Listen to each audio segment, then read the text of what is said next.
വിവാഹം കഴിഞ്ഞ് രജിസ്ട്രേഷനായി പെരുവയൽ ഗ്രാമപഞ്ചായത്തിലേക്ക് രേഖകളുമായി വെറുതെ ചെന്നാൽ പോരാ.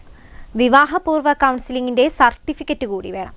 വിവാഹം രജിസ്റ്റർ ചെയ്യാനുള്ള ചട്ടപ്രകാരം കൗൺസിലിംഗ് സർട്ടിഫിക്കറ്റ് വേണ്ടെങ്കിലും സംസ്ഥാനത്ത് തന്നെ ആദ്യമായി ഒരു മുന്നേറ്റത്തിന് തുടക്കമിടുകയാണ് പെരുവയൽ ഗ്രാമപഞ്ചായത്ത്. വിവാഹമോചനങ്ങളും കുടുംബ തർക്കങ്ങളും കൂടുന്ന സാഹചര്യത്തിലാണ് കൗൺസിലിംഗ് എന്ന ആശയവുമായി പെരുവയൽ ഗ്രാമപഞ്ചായത്ത് മുന്നോട്ടു പോകുന്നത്. വിവാഹ രജിസ്ട്രേഷൻ ചട്ടങ്ങളിൽ കൗൺസിലിംഗ് സർട്ടിഫിക്കറ്റ് നിർബന്ധമല്ലെങ്കിലും പെരുവയൽ ഗ്രാമപഞ്ചായത്താണ് ഈ സംരംഭത്തിന് തുടക്കമിടുന്നത്. സെപ്റ്റംബർ 1 മുതൽ വിവാഹ രജിസ്ട്രേഷന് സർട്ടിഫിക്കറ്റ് നിർബന്ധമാക്കും. കൗൺസിലിംഗിന് പ്രത്യേകമായി ഒരു വനിതാ ഫെസിലിറ്റേറ്ററെ പഞ്ചായത്ത് നിയോഗിച്ചിട്ടുണ്ട്.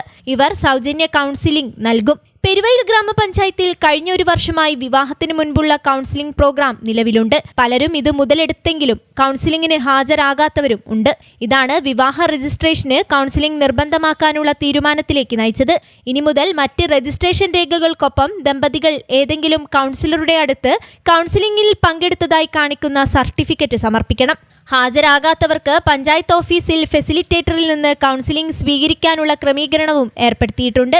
രജിസ്ട്രേഷൻ ചട്ടങ്ങളിൽ ഇത്തരമൊരു നിബന്ധന ആവശ്യമല്ലെങ്കിലും എല്ലാവരും ഈ ഉദ്യമവുമായി സഹകരിക്കുമെന്ന് പഞ്ചായത്ത് പ്രസിഡന്റ് സുബിത തോട്ടാഞ്ചേരി ആത്മവിശ്വാസം പ്രകടിപ്പിച്ചു. വിവാഹം നിശ്ചയിച്ചു കഴിഞ്ഞാൽ ഉടൻ തന്നെ ഫെസിലിറ്റേറ്ററുമായി ബന്ധപ്പെട്ട് കൗൺസിലിംഗിന് ഹാജരാകാനാണ് നിർദ്ദേശം. News bureau, Mavoor.